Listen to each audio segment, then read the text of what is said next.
Games,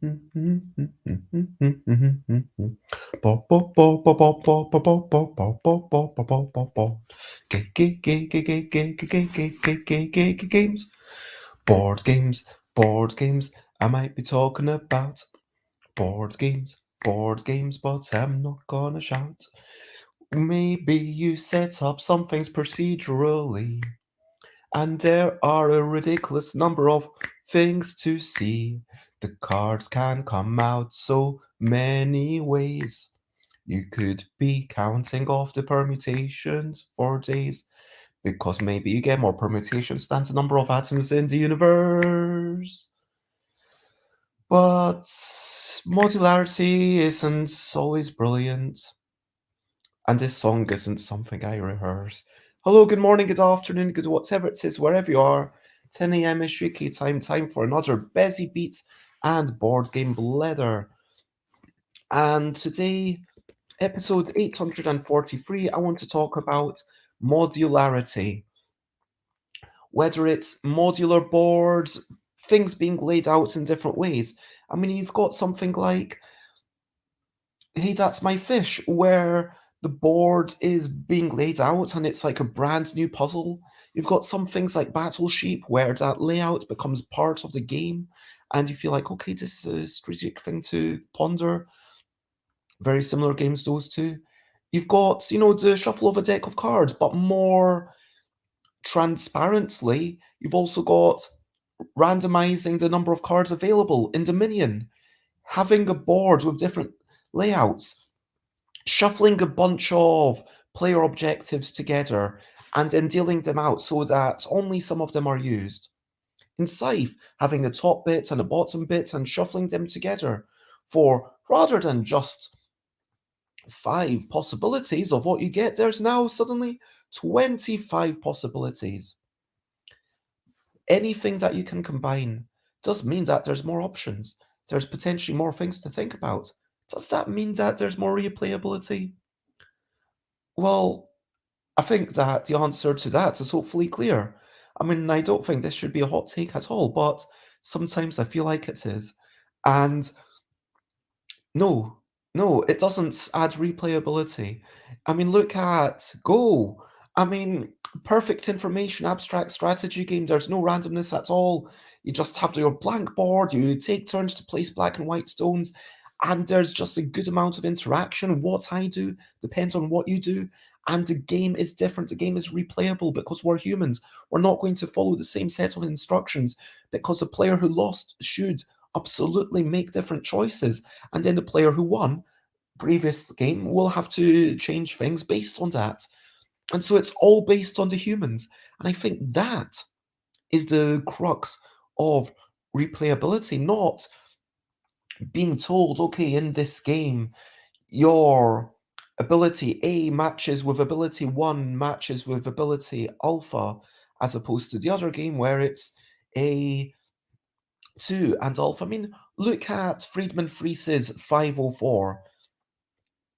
That is a game with, or a game system, depending on how you look at it, with 504 very different setups. It's basically 9 times 8 times 7.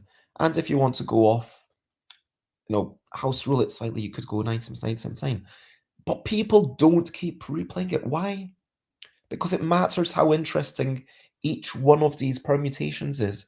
People want something to explore, and people want to have a curated experience. I think that curation is a stronger point to start off from than, hey, we'll give you all these things and you can chuck them together as you want. I mean, when I look at, so I played, actually, let's take an example, Rooster Rush. I got that not so long ago, backed it on the Kickstarter, didn't fill out my stuff, got given it. It's a nice game just about spinning stuff, and you get all these extra cards in the, like, expansions of about 10 cards. Like, okay, here's an expansion where things are covered in smog. Here's an expansion where things are covered graphically in rain. And that's meant to confuse you. For me, those didn't quite work. But there are enough cards that I was able to say, you know what? For me, playing with people for the first time, I want to go with the cards where only two things are generally being shown. Let's not have the ones with three things being shown, because I would like to move towards more of the speed, and the higher it is to the more difficult it is to compute. I don't think that computation step, well, I guess I'm going into review now, but the computation step of what's on this particular card isn't done during the real-time aspects of the game, so it doesn't really add to the game, in my opinion. And I feel like, okay, there's enough cards that I can choose what I want. And I do like the little double-sided chips, so I'm going to include those bits in there. So it works nicely to be able to curate your own experience somewhat, to have extra bits in the game, to be able to say, hey, today I'm thinking about an easier time. I want an easier thing. Maybe later on, I'll want a harder thing. But that's not what I'm talking about.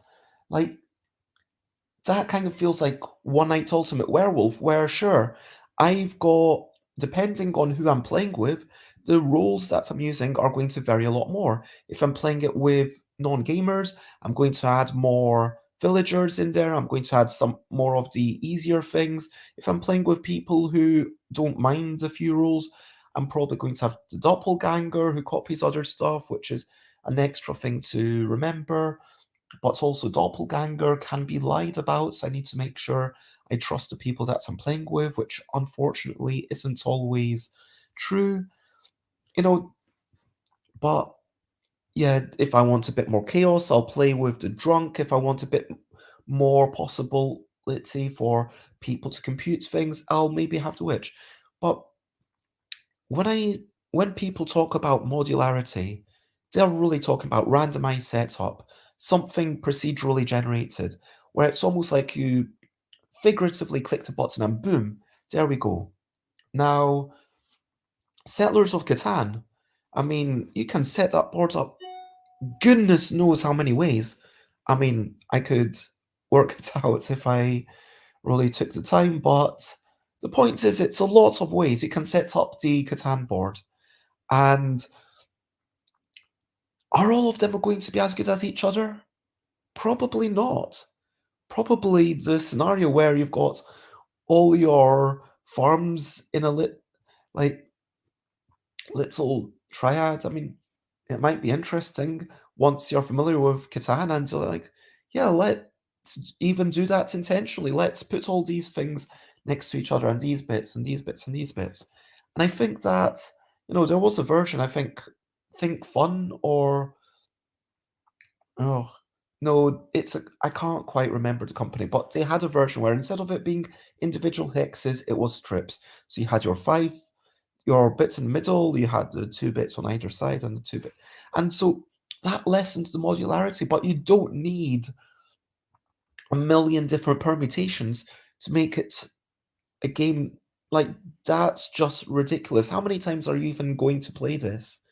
I mean, are you going to be playing this game more than 50 times?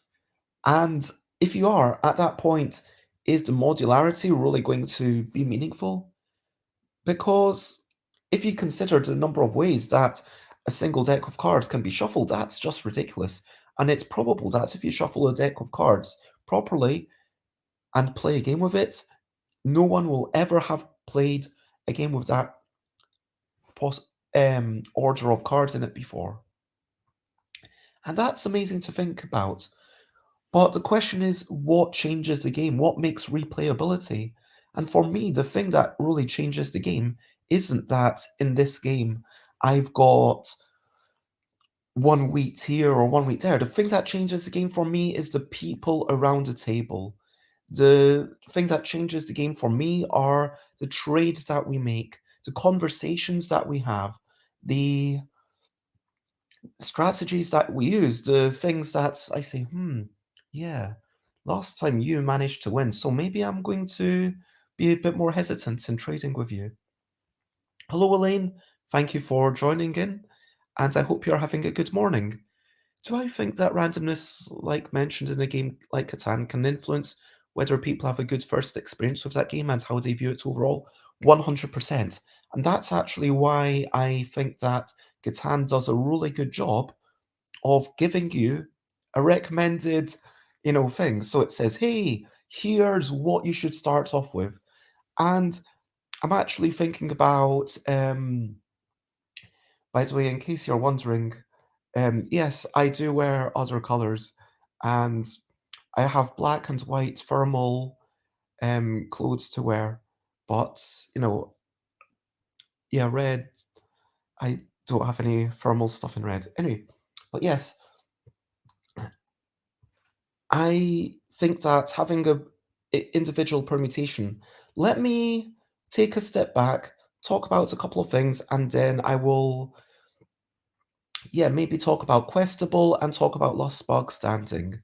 Hello, Yoda. It is lovely to see you, and I am having a generally good morning. Bit of a cough, but how are you? Let's talk about that. Recent highlights, living life and seeing the sights. Recent highlights, playing games and other delights. Recent highlights, what have you been up to? What have you enjoyed? What have you done? I've done a little bit of work on my shop, removing the text that talked about the special deal that ran out on Friday. I didn't get any last minute sales, which was felt like a bit of a shame. Um, I think that definitely if I'd done more. I could have done more to promote it, but hey ho. Had a walk. It was so cold. Yeah, I basically just ate once yesterday, which always makes me feel, whoa, I'm so bloated. Um, yeah, yesterday um, was looking at.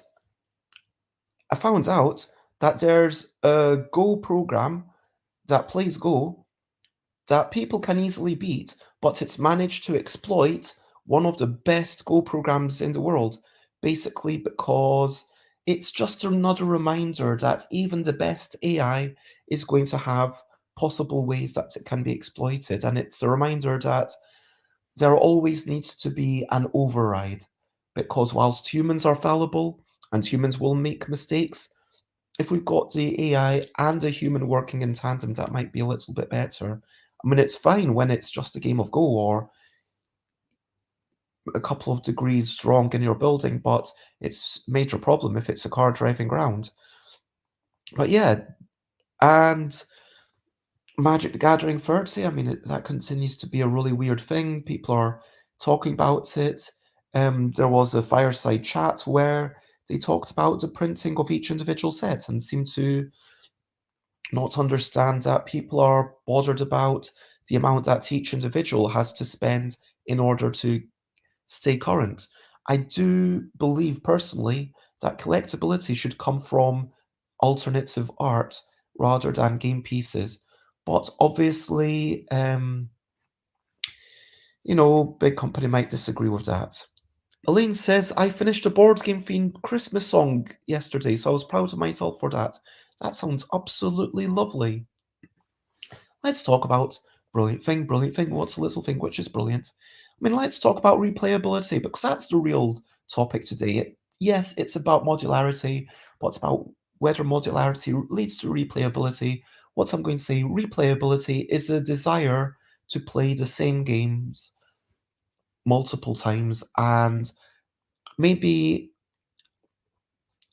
a high replayability means that there's a higher number of times that you would play a game before you're bored of it. I think that's a fair definition. Let me know if you disagree, or if you can think of any edge cases where it's slightly different. But why is it brilliant? Clearly, it's brilliant because you get more bang for your buck. You spend the same amount, you play the game more times, you um, use less resources. Maybe you get to know the game better and you delve into it at a deeper level. And that's, yeah, I think that's kind of obvious. So there's often two sorts of sides to why people might want to play games. One is kind of mastery and really delving into one system. One is, hey, I'm trying to experience stuff and I like all the new stories and I'm trying this and I'm trying that. Um, sure, I will have a stretch in just a few minutes. I'm going to make this a short thing. But I think that replayability, if I said, okay, let's play Go, and there's, okay, rather than a 19 by 19 board, we are going to now play, split that up into different, um, yeah, maybe you've got a whole bunch of tiles and then you flip them over or black, and so there's holes in the board, and there's, um, what's early? I think I'm missing something. Um, did I miss a comment? Um, do, do, do, do, do, do, do, do, do, do, do, do, do. Hmm. Oh yeah. For some reason, one of the comments didn't come through. I'm doing very early, 5 a.m. CET Advent streams, and I have only missed one by oversleeping. Wow, that is ridiculously early. And yeah, I hope it keeps going. Yeah, I don't know why that didn't come through to StreamYard, but yeah, that is ridiculously early. I hope you're enjoying it. Anyway, so yeah, let's talk about Go because I love the game. And imagine if instead of being a big grid of dots, you had like some tiles that you flipped over one way or the other. So like had holes in the grid, and then that's adding variation. And imagine that you maybe some of these tiles you could flip over and then they had different networks on. So that would definitely add variance. That would add a lot of novelty. And novelty can definitely bring about replayability, but is the variability in um yeah, let's say the hey that's my fish board something that really adds novelty? I don't think so. I think that the reason that hey that's my fish needs variable layout is probably because the game is kind of a bit too easy to be solved, I guess. And then you feel like, okay, I've got every time we lay out, I've got a new challenge to overcome, and I can't rely on other people. I can't rely on a certain opening strategy. It's like when people talk about chess leading to memorization. You've got your pieces here, they've got their pieces here, and there's certain opening moves that are just clearly terrible, and some that are clearly better. And so a big part of chess is memorizing this, whereas there's more freedom in something like Go, where, okay, sure, at the start, it's possible that playing on these spaces is better, but even there, there's not as much certainty. I think that fundamentally, the big risk with modularity is you get a problematic setup. So let's talk about a couple of games that I'm kind of working on. So one is Last Bug Standing, which I've signed a contract now with Surprise Star Games. They've got to get it made by Spiel next year. And it's there is a modular board, partially because the tiles need to be flipped. And so you've got yeah, the 16 tiles and then flip this stuff around and it's like, okay, cool. Well, I start here and then I move there. And now, are there going to be better setups and worse setups? Almost certainly. Is the best setup something with a bit more, um, yeah, rotational symmetry? I mean, that's something that I guessed.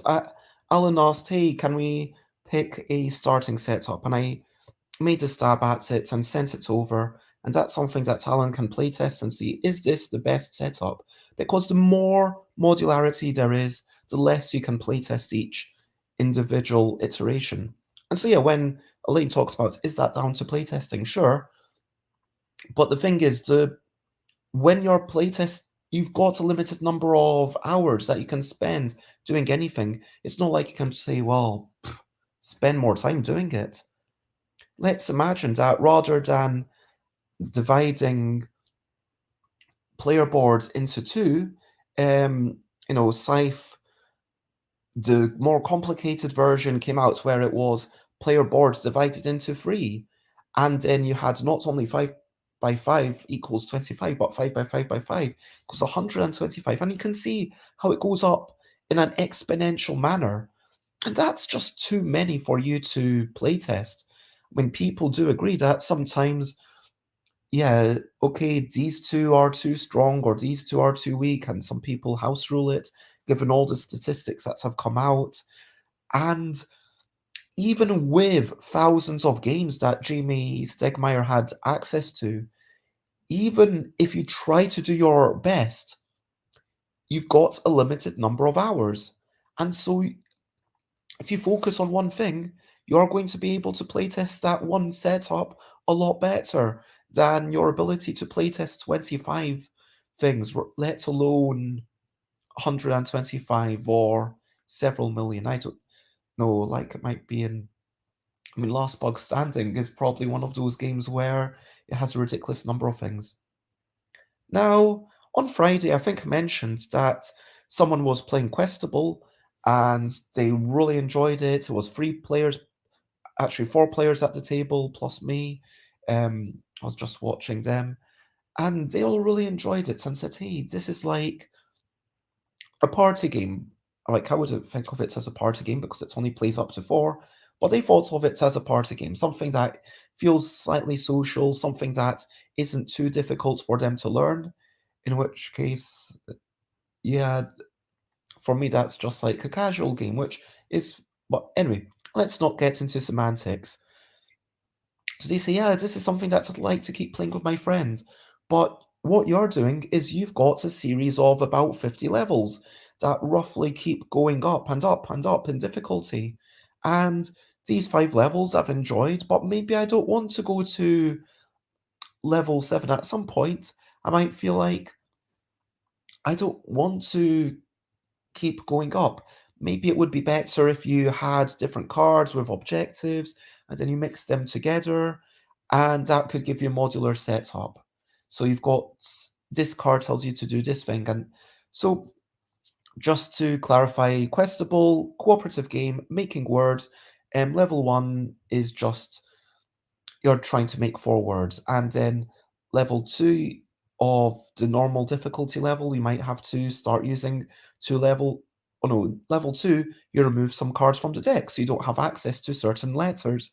Level 3, you start having to use letters from the bottom, which are and then there's other things going on where you have to think about the numbers or the borders, or not repeating any of the letters in a single word, or using certain letters as they come out, or removing even more cards so you don't have access to N, R, S, or T, which does totally change the way you play the game.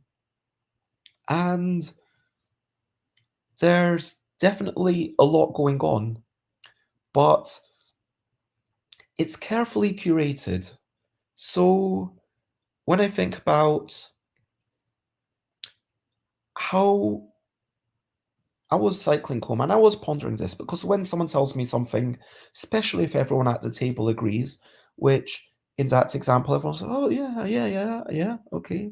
Yeah, that could be cool. And in theory, if it was easy, no, if it was even possible to make a set of objectives that you shuffle up a bunch of cards and you get them out, it's like, okay, do this for an easy level, do this for a normal level, do this for a tricky level, do this for a fiendish level, and shuffle up and deal this for a diabolical level. But it's got some procedural generation that you think about what's in there, then obviously that's better. Maybe. Because, firstly, the progression in levels the chapter system that we've currently got, it kind of teaches some elements. So it's not that um, adding all these rules makes it harder than stepping up the number of letters you're using, but the number of letters that you need to use in a word is an easy rule to remember. Whereas if I start saying, okay, now you can't use these letters, that's okay, that's not too bad. Well, just remember that they're not. Okay, now I need to start thinking about what's the total numerical value of all these words. And that's an interesting level, but that can't come until people are already familiar with the basic framework. So then do we have, okay, here's a bunch of levels, but here's one modular level that you can keep playing. That's what went through my head. Thought, okay, how would I do that? Some aspects are clearly harder than others. Well, maybe they've got a points value. Maybe I say for an easy level, keep drawing until you've got 15 points worth of objectives. Some of the objectives are worth 1 point, some of the objectives are worth 5 points, and yeah, like some of the objects might say plus one letter, plus one letter, plus one letter, and then they obviously combine to mean that you've got to do a very long thing. So if you want this level of difficulty, keep drawing until you've got at least that number of points. But would that even work? Because no, I don't think it would. Because it's not like everything goes up in difficulty proportionally. Some things are kind of symbiotic, that if you've got both of them, then the second one isn't actually all that hard. Some things are antagonistic in that if you're trying to do this objective and that objective, it doesn't become twice as difficult as doing either of them individually. It might become 5 times as difficult. Some of the things kind of reach a tipping point where, okay, the number of letters, it's kind of easy, it goes up, and then, oh, here it gets much harder and becomes exponentially harder because they compound. But then it's not, and then like some things, it's like, well, having all the different letters in a word is really easy if you're only making 3 letter words, but it's only hard in conjunction with longer words. But then if you use all different borders, then all different borders, given that there's 6 different borders, is tricky. It's a nice level of, yeah, trickiness with 4. I would say it's fiendish with like 5 letter words, and with like 6 letter words, it's like diabolical, and then 7 letter words, it becomes literally impossible. But then that would need a little reminder on the thing saying, oh, by the way, if you've got this. So that formula for how these things should be put together is so complex, and it kind of reminds me of Magic the Gathering and Richard Garfield, and how when Richard was making new CCGs, Richard mentioned that, I can't remember which CCG it was. I mean, Richard's worked on a lot of things: Netrunner, the BattleTech one, Vampire. What?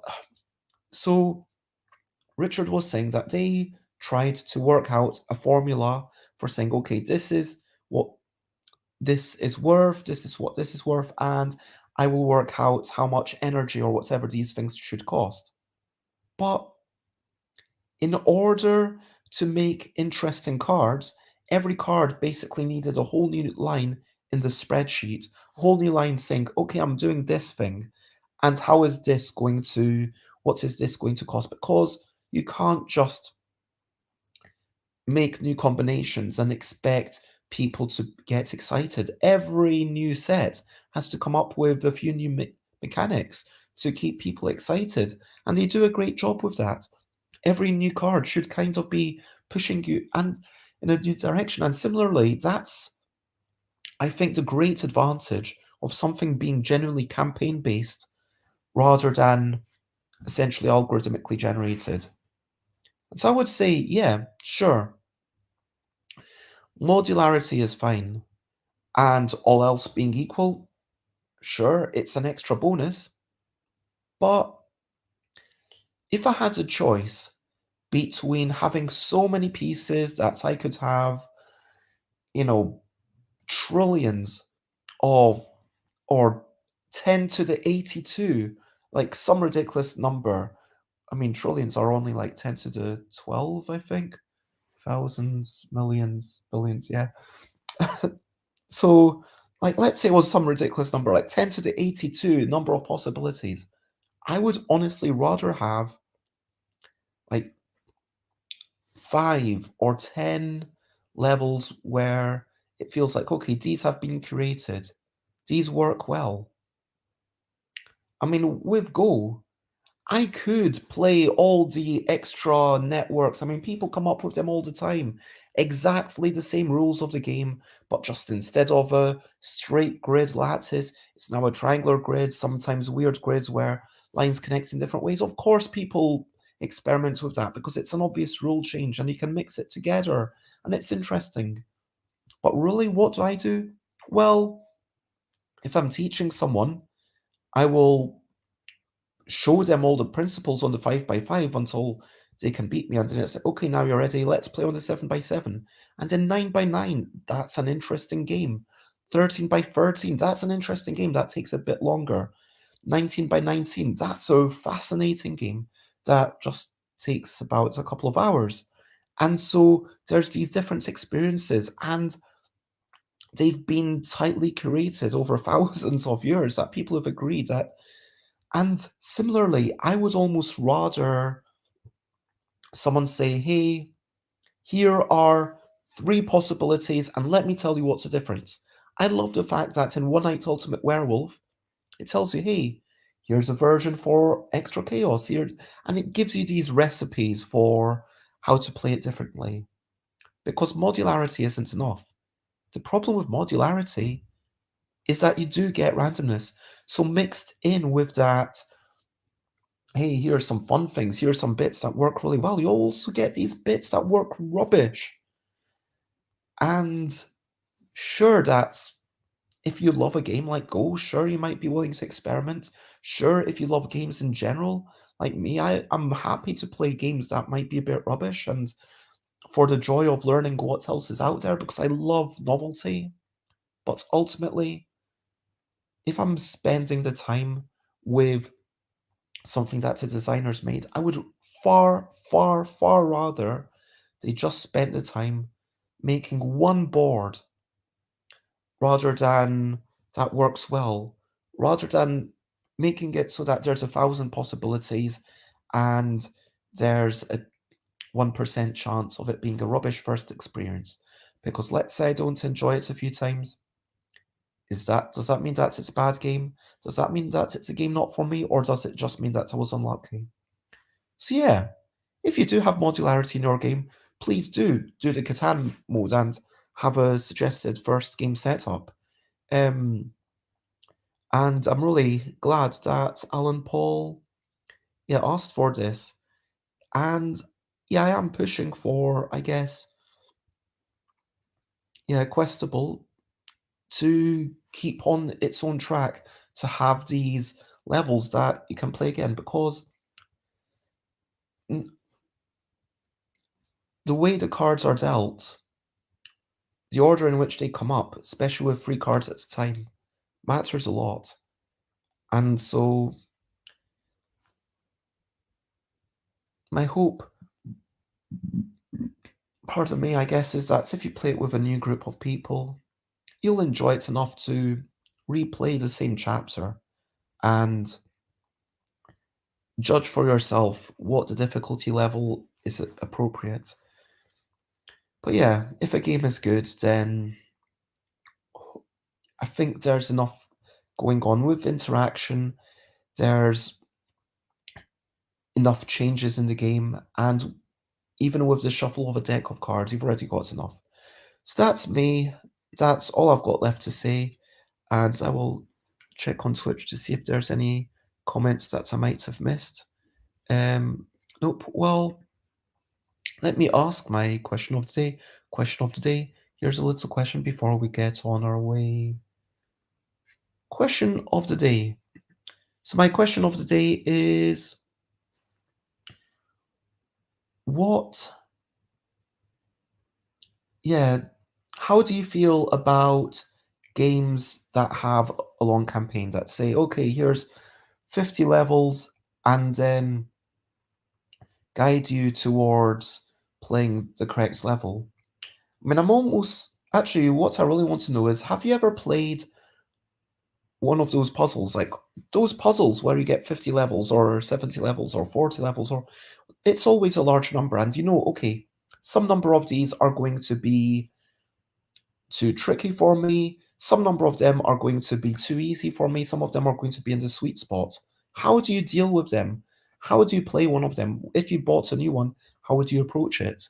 Personally, I would maybe start off on puzzle one just to make sure I understand it correctly. And then, based on the difficulty of that, jump up like maybe 5 or 10 at a time. And then, once I start feeling like, okay, this is challenging, then I would start going up one at a time. That's how I would personally approach it. How about you? I am curious.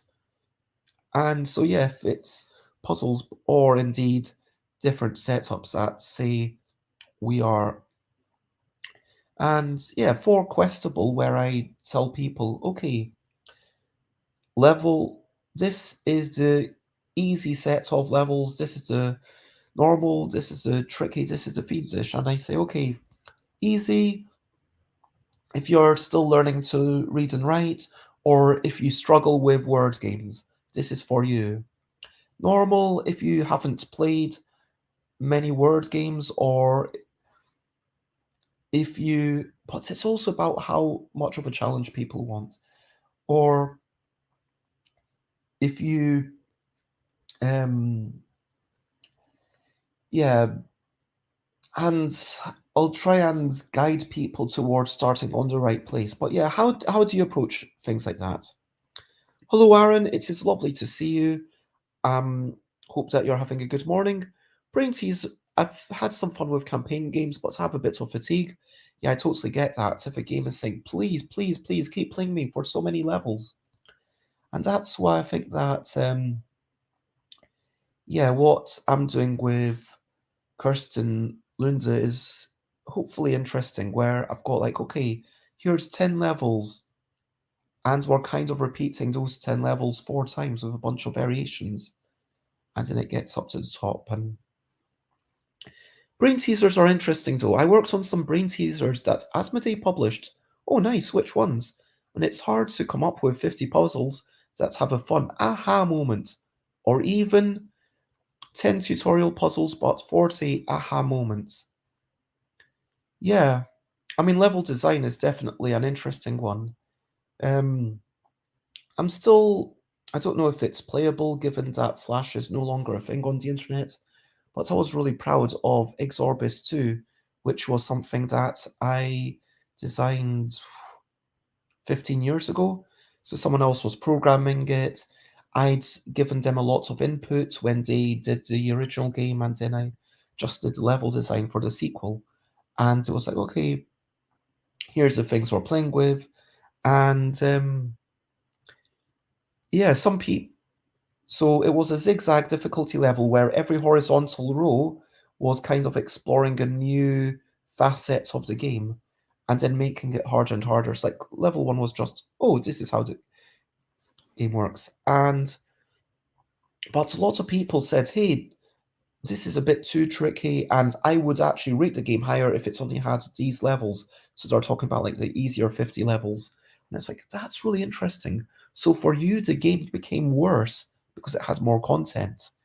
And it almost feels like because you give people X levels, they expect or they feel a need to go through all of those levels. Whereas from another perspective, you could say, well, you've got X levels, and if you manage to make it through half of those, then fine. And if you manage, at least you've had a good experience, because the point of puzzle games and brain teasers is that it's going to vary a lot depending on your, yeah, way you think. Aaron says, we did our Nodus line, we did a Ticket to Ride one, a Catan one, and the marble one called Zip City, the shadow-based one called Shadow Glyphs. I only helped make puzzles here and there for them. That sounds really interesting. Would you be up for talking about that sometime? Wait, they might not have ended up calling them Nodebus. Logic Quest is what they ended up branding them. Yeah, that sounds cool. Yeah, I think it's a really interesting way to keep within that same family and be like, oh, what else is going on in this Ticket to Ride world? I bought the Catan puzzle book a while back, and none of the puzzles have, I mean, they don't really have much to do with all of those. Aaron says people online have commented that Fast and Furious is consumable because there are free scenarios and they finish them. Well, people don't feel that way about Pandemic, and it essentially has one scenario.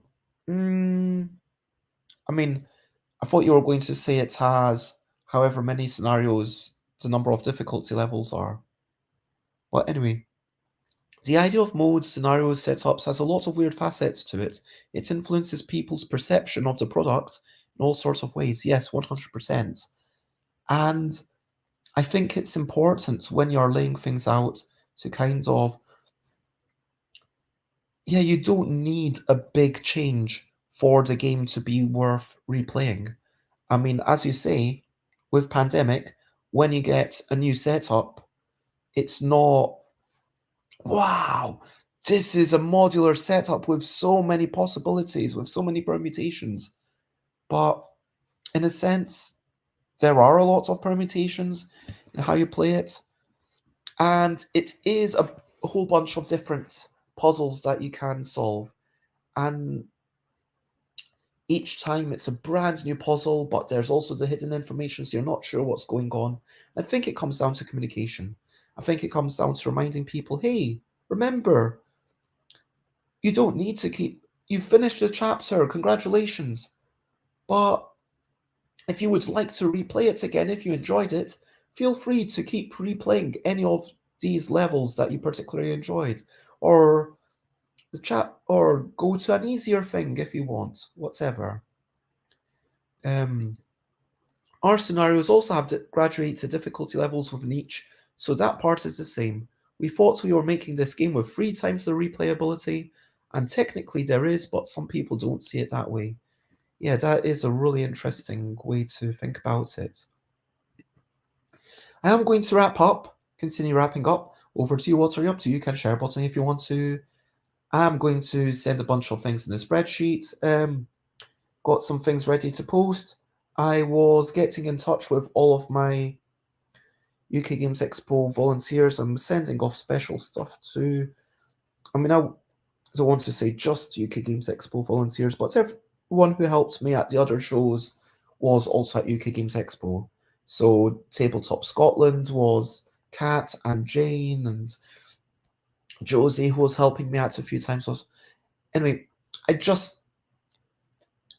my parcels probably aren't going to get there for Christmas. I'm calling them Hogmanay presents, and I'm just giving, people the last few things I made and like little, hello, thanks again for joining me. I'm going to, take a bit of time off maybe to make sure I get outside and stay sane. There's something going on, and as I've discussed before, it's not always about rewarding yourself, but just about self-care and being kind to yourself. What are you up to? Is there something you need to do, something you want to do? Please share. I promise that I care. So I'm, as I said, getting some posting done, and going to a daytime party, which I always enjoy because I like going clubbing, I like dancing, I like these things, but I tend to be in bed by like 10 p.m. these days. I'm just, oof, so cold, and like it's miserable when it's dark. Like going somewhere when it's dark, oh, can't handle that. So yeah, but yeah, if you've enjoyed this show, then obviously check out stuff by Bez. stuffabez.com/streams. Tomorrow I'm chatting to Farnak on Mohammadi about games that work well in a Bangkok classroom. On Wednesday, talking to Alan Paul about some method of auctions. I can't remember which one. Thursday, talking about Kirsten Lunde about what it was like winning the LDEC design contest. And today we've chatted about so much, like not a lot, but just generally, I think that modularity and having a billion different setups is way overrated. And it's really weird, the psychology, as Aaron says. I'm taking a big vacation, says Aaron. We shipped all of our 2023 games. I'm taking a 3-week break before we really start to work on the 2024 line. Nice. Yeah, wow, I really need to get myself sorted for yeah, I mean, on a day-to-day basis, I don't like saying I'm doing this, but this week, what I hope to do before the end of Friday is to get stuff set off, send a few packages, presents to my neighbors and stuff. I'm going to get myself sorted for London, Nuremberg, Toy Fair, Cannes. I need to get in touch with some publishers. I really should have gotten in touch with Gigamic ages ago, like right after Spiel, but I didn't. I'm going to try and work out a new set of tiles for my bag building game. I'm going to work out a first set of, actually, that set of tiles is less important. That's something I can do over the holidays. But yeah, I need that to be in a good enough state I can show it at Nuremberg, because I do think that this is my big thing. I'd like to get all my Kickstarters kind of all the pre-production files on my end sent off. So illustrations for the various letter shapes, various background colors, spreadsheets of a game about selecting 7 cards, speedily searching for synergies, send that off to Jack, and yeah, make a first draft of my customizable deck game that I'm pondering. But yeah, that's me. If you enjoyed this, share, spread the word. As always, thank you everyone for being part of this conversation. I stream so that I get to chat with people, even though, I mean, obviously it's nicer when it's a video, but having you in the comments, ask questions, give comments, just even saying hello is a super lovely thing. So thank you very much. And yeah, for now, yeah, I try to keep busy, I guess. For now, yeah, lots of love, and yeah, Aaron, tell me if you want to actually join me on the show one time and how I can reach you. Bye, bye, bye, bye. This is a goodbye song to do. Bye, bye, bye, bye. Thank you for watching along. Bye, bye, bye, bye. This is the end of the show to do. Bye, bye, bye, bye. And now it's time to go. Bye, bye, bye, bye. This is a goodbye song. Bye, bye, bye, bye. Thank you for watching along. Bye, bye, bye, bye. This is the end of the show. Bye, bye, bye, bye. And now it's time to go. Bye-bye, everyone. Bye-bye.